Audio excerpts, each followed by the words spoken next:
today's episode, we'll be pinning the door lock for the 2014 and beyond GM full-size trucks, which include the Chevrolet Silverado and GMC Sierra. The repair kit number for this demo is 702-2907 and can be purchased at your authorized Strattec distributor. The components that come with the repair kit are the tumblers, and you have multiple packs of tumblers. There's the tumbler springs. Then there's a cap for the cylinder, and also the cylinder itself, which comes pre-assembled with the shutter assembly on it. There is the pre-assembled case, which has the lever assembly and spring on it as well, pre-assembled. And then there's a grease pack. And I do have a key from the previous exercise. It's going to be the same one we used for the ignition. You're going to use different cuts on it, however. So the door lock uses essentially positions 5 through 10. There's six spots, where the ignition used the first 7. So that's the difference in the two locks. So for this particular exercise, we're going to utilize the certain cuts on the key, positions 5 through 10, which are 1, 2, 2, 3, 4, 3. So we won't be utilizing all the tumblers. You'll need a 1 left, a 2 left, 1 4 left, and then you'll need 1 2 right and 2 of the 3 right tumblers. And that's what we're going to be using to pin and for the pinning exercise on the door.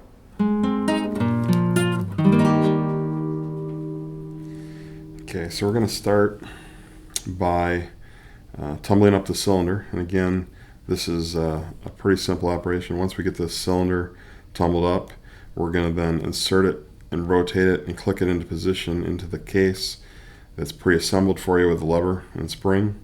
And then we have a cap to put on. So we're going to start off with tumbling the cylinder. Much like the ignition, we want to start on the left side. The left side is denoted by the spring hole in the tumbler ward closest to the head of the cylinder. So this is the left. And then you flip it around. Right side is 1 position off or 1 tumbler ward down. So in other words, we're going to go to the left side first. We're going to take our grease pack that we've opened.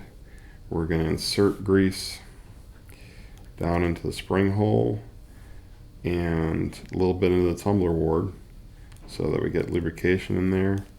It helps us retain when we're assembling.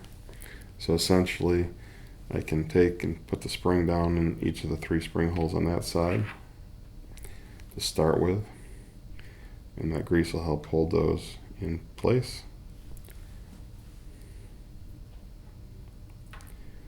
So now those springs are down in their respective positions, and we're going to start, and based on the diagram that was shown at the top of the video showing the key cuts, the last 5 positions, or last 6 positions I should say, our positions for the left are 1, 2, and 4. So we have a 1 left, a 2 left, and a 4 left tumbler laid out that we've taken out of the bags.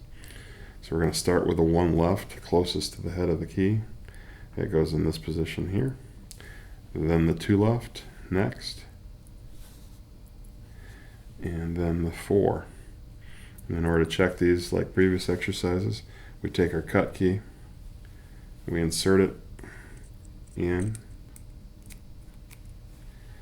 and to press the tumblers, insert the key, and what we should have is all those tumblers are dropping flush into the cylinder. So that side has been tumbled properly. So now we're going to pull the key back out carefully, holding the tumblers in place because they don't snap or stay in position.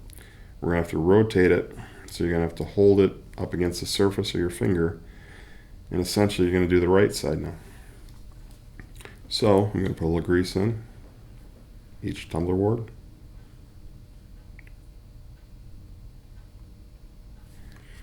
And then we're going to take the springs, and again I'm going to smooth that out a little bit. I'm going to take the springs and put them in position in the spring holes. There. And the last one here. So now we've got the springs in position. And now the next part of this will be the right hand positions, which are 2 right, 3 right, and 3 right. So I have a 2 right, 3 right, and 3 right tumblers laid out there. And so we're going to start with the 2 right, closest to the head of the cylinder. The next one is a 3 right. And then based on the cuts, the next one is a 3 right. So now we've tumbled both sides. I'm holding it with a thumb and forefinger here. We're going to depress it and try the key out to make sure we got the right side correct. And looking and showing you the right side, they're all flush up against the cylinder. So that's telling us that we have it properly pinned all the way around. You'll notice that this is also pre-assembled in the shutter assembly and shutter springs. That's also something that's pre-assembled at our production facilities, so you don't have to worry about that. The next step in all this is essentially, now once that cylinder has been tumbled properly, you have the pre-assembled case. You'll notice the lever and lever spring in place here, and essentially what you're going to do is take your pre-assembled cylinder and tumbled cylinder, and you're going to insert it in the case.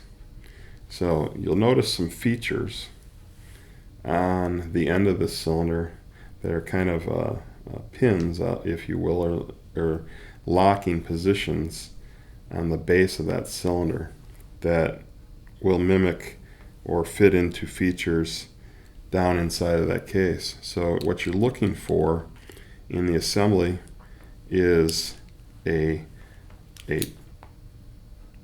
lock into a 90-degree position. And sometimes you'll hear a snap, sometimes you won't hear so much, and it locks into position and is retained underneath this spring. So you now have a assembled door lock. Now it's a little hard to turn, so when you're grasping this key that I have, it's a lot easier when you have a key that has a head on it. But you'll note that it's fully actuating the lever that will be now attached to components within the door. The last step is more cosmetics. You have a chrome cap in this case with a cutout feature here. So what you're trying to do is line it up on top of the assembly you have here, and what you'll see is this cutout on that cap fits along with some of these features on the case itself. So when this essentially is going to snap over the end of that and it's going to snap into place. You'll see some depressions on there, and eventually what you want to get is it snapped into position. So now you have a fully assembled and functioning door lock for your handle of your 1415 Silverado Sierra pickup trucks.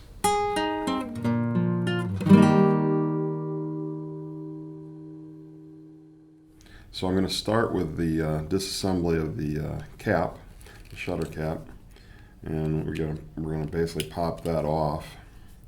Just take a small screwdriver and take that cap off.